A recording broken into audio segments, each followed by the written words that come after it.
तो लगभग 2 महीने का ही टाइम बचा हुआ है नीट का एग्जाम होने में, और इस वक्त बहुत सारे एस्पिरेंट्स खुद को बहुत ज़्यादा डीमोटिवेट फील करते हैं और ज़्यादातर डिप्रेशन में रहते हैं। वो सोचते हैं कि उनका सिलेक्शन हो पाएगा या नहीं हो पाएगा, या जो भी उन्होंने पढ़ा है अब उसको वो रिवाइज किस तरीके से करेंगे। बहुत सारी चीज़ें उनके दिमाग में आती हैं, बहुत सारे सवाल आते हैं। तो सबसे पहले मैं आपको ये बता दूं कि आपका सिलेक्शन होना या ना होना वो आपके ऊपर डिपेंड करता है। अगर आप खुद में एक स्ट्रॉन्ग कमिटमेंट करते हैं कि नहीं 2 महीने हुए तो क्या हुआ, मैं अपनी तरफ से 100% एफर्ट मारूंगा और एक अच्छे गवर्नमेंट मेडिकल कॉलेज में सिलेक्शन लेकर रहूंगा, तो मैं गारंटी देता हूं कि आपका सिलेक्शन ज़रूर हो जाएगा।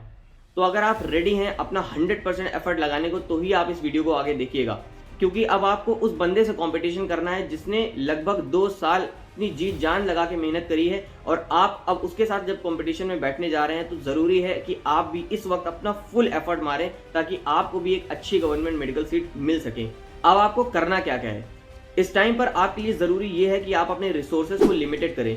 जितना भी आपने पढ़ रखा है पूरे साल में या जितने साल से भी आप प्रिपरेशन कर रहे हैं, उन सबको आपको कंसाइज करके अच्छे से बार बार उसी का रिवीजन करना है ताकि आपका कॉन्फिडेंस उसमें और ज़्यादा अच्छे से डेवलप हो सके।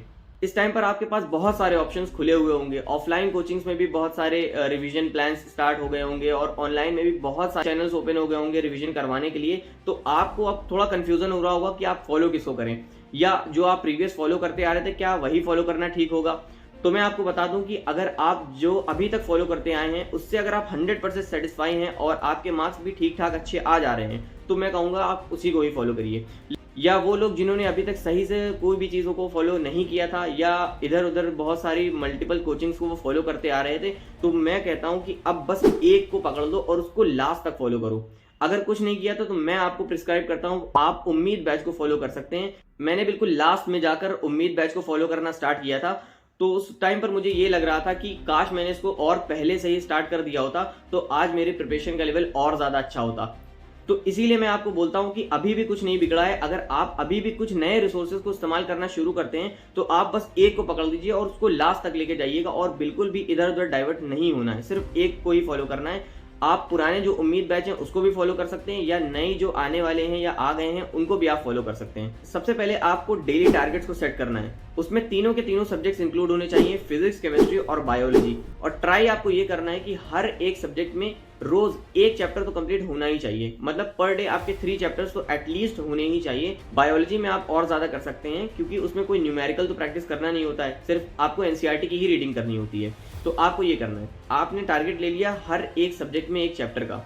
अब अगर आपको वो चैप्टर आता है पहले से, आपको कॉन्फिडेंस है, तो आप जस्ट अपने जाके नोट्स को रिवाइज करिए अच्छे से और उसके बाद उसके प्रीवियस क्वेश्चन पर चले जाइए। अगर आपको उस चैप्टर में कॉन्फिडेंस महसूस नहीं हो रहा है तो आप उस चैप्टर का 1 शॉट वीडियो देखिए और पूरे के पूरे जितने भी डाउट्स हैं उन सभी को क्लियर करने की कोशिश करिए। उसके बाद आप करिए उस चैप्टर की एनसीईआरटी रीडिंग। एनसीईआरटी रीडिंग बहुत ज़्यादा ज़रूरी है। फिजिक्स के लिए उतने ज़्यादा इंपॉर्टेंट एनसीईआरटी रीडिंग नहीं होगी, लेकिन उसमें भी जो इंपॉर्टेंट पॉइंट्स आते हैं जैसे पॉइंट्स टू पॉइंटर वाले सेक्शन होता है, या जितने भी कर्सिव राइटिंग्स में लिखे होते हैं फिजिक्स के एनसीईआरटी में चीज़ें, उनको ज़रूर देख लीजिएगा। ग्राफ्स जो भी मेंशन होते हैं उनको ज़रूर देखिए, और जो भी फॉर्मूला डिराइव होकर आता है उसको ज़रूर याद रखिएगा। और इंटेक्स क्वेश्चन देखना बहुत ज़्यादा ज़रूरी है नीट की फिजिक्स एनसीईआरटी के लिए। फिर आते हैं केमिस्ट्री पर। अगर आपको उस चैप्टर में कॉन्फिडेंस है तो आप सिर्फ अपने नोट्स को रिवाइज करिए, उसके बाद उसके एनसीईआरटी रीडिंग करिए। NCERT reading basically inorganic chemistry में और ऑर्गेनिक केमिस्ट्री में बहुत ज़्यादा इंपॉर्टेंट है। फिजिकल केमिस्ट्री में जो भी एनसीईआरटी की रीडिंग है वो आप फिजिक्स जैसे ही कर सकते हैं, मतलब कुछ ही पॉइंट्स को आप देखिए, जो भी ग्राफ्स हैं उनको देखिए, जो इंटेक्स क्वेश्चन होते हैं उनको एक बार देख लीजिए, बस दैट इज सफिशिएंट। और उसके बाद आप प्रीवियस ईयर क्वेश्चन पे जा सकते हैं। बायोलॉजी के लिए तो आपको पूरी की पूरी एनसीईआरटी रीडिंग करना वो तो जरूरी है ही। अब आपने एक चैप्टर को कवर कर लिया है, उसकी एनसीईआरटी की रीडिंग भी हो चुकी है। अब आप करिए 10 to 15 ईयर्स के प्रीवियस ईयर क्वेश्चंस उन सभी चैप्टर्स के। उसमें जो भी आपको इंपॉर्टेंट पॉइंट्स लग रहे हो या कुछ एक्स्ट्रा पॉइंट आपको मिल रहे हो उन सभी को एक जगह पर आप नोट कर लीजिए। अब जो कुछ भी डाउट्स आपको आ रहे हो, कोई क्वेश्चन नहीं सॉल्व हो पा रहा हो, उसको किसी भी तरीके से क्लियर करिए। अब कोई टाइम नहीं बचा है कि आप डाउट्स को एक्यूमुलेट करें और बाद में जाके उसको कवर करें। अब जो भी डाउट आए उसको उसी वक्त क्लियर करिए।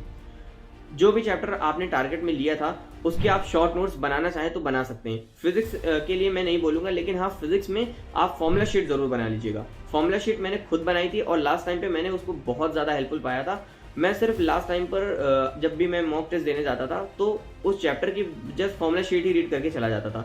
उससे मेरी प्रोडक्टिविटी काफ़ी ज़्यादा बढ़ गई थी। मैंने खुद देखा था कि लगभग मेरा पूरा चैप्टर कवर हो जाता है सिर्फ फॉर्मूला शीट को ही देख के। और फॉर्मूला शीट ऐसी नहीं होनी चाहिए कि उसमें सिर्फ फॉर्मूलेज ही लिखे हों, हल्का थोड़ा बहुत डेरिवेशन भी उसमें होना चाहिए, कुछ ग्राफ मेंशन होने चाहिए, आपके शॉर्टकट्स उसमें मेंशन ज़रूर होने चाहिए। और केमिस्ट्री की अगर बात करें तो केमिस्ट्री में जो भी ट्रेंड्स होते हैं ऑर्गेनिक केमिस्ट्री के या कोई रिएक्शंस होती हैं इनऑर्गेनिक केमिस्ट्री की, आप उनको शॉर्ट नोट्स में ऐड कर सकते हैं। और ये सब चीज़ें आपके एकदम लास्ट टाइम पे लगभग जब 10 to 15 डेज बचे होंगे नीट के एग्जाम को, तो आपके ये सब बहुत ज़्यादा काम आएंगी। बायोलॉजी के लिए अगर बात करें तो बायोलॉजी में भी आपके शॉर्ट नोट्स इंपॉर्टेंट होते हैं, लेकिन मैं कहूँगा कि कंप्लीट एनसीईआरटी की रीडिंग तो मस्ट है ही, लेकिन शॉर्ट नोट्स आप अगर बनाना चाहें तो बना सकते हैं। बहुत बड़े चैप्टर के शॉर्ट नोट मत बनाइएगा, उसको डिटेल में ही कवर करिए। जो छोटे चैप्टर्स हैं जैसे माइक्रोब्स इन ह्यूमन वेलफेयर, आप उसके शॉर्ट नोट बना सकते हैं ताकि आप उससे थोड़ा टाइम बचा सकें और कोई बड़े चैप्टर को दे सकें। इतना सब कुछ करने के बाद अब आते हैं आपके टेस्ट। तो टेस्ट की जो फ्रीक्वेंसी है, मैं नहीं कहूँगा कि आप पर डे 2 टेस्ट अभी से देना स्टार्ट कर दीजिए, वो आपके ऊपर डिपेंड करता है। आप जितना ज़्यादा सेटिस्फाई हैं अपनी प्रिपरेशन से उतने ज़्यादा आप टेस्ट दे सकते हैं। मतलब अगर आप कॉन्फिडेंस उतना ज़्यादा नहीं लग रहा है तो आप अभी थ्योरी पर फोकस करिए, क्योंकि अगर आपने अभी टेस्ट देना स्टार्ट कर दिया ज़्यादा नंबर में तो आपका वैसे ही मार्क्स अच्छे नहीं आ पाएंगे, क्योंकि आपकी थ्योरी या कंसेप्ट अभी क्लियर नहीं है सही से।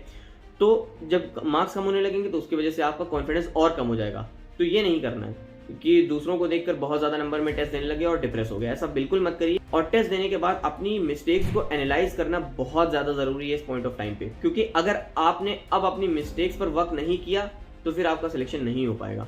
आपको अपने टेस्ट को बहुत सही से एनालाइज करना है। जो भी आपसे मिस्टेक्स हो रही हैं उसे अपने मिस्टेक बुक में ऐड करिए और उस पर वर्क करिए कि नेक्स्ट टाइम वो मिस्टेक ना हो। और इतना कुछ करने में आपको बहुत ज़्यादा एफर्ट लगाना पड़ेगा, और ऑब्वियसली इस टाइम पर अगर एफर्ट नहीं लगाया तो फिर कब आप लगाओगे, क्योंकि अब लगभग 2 महीने का ही टाइम बचा हुआ है।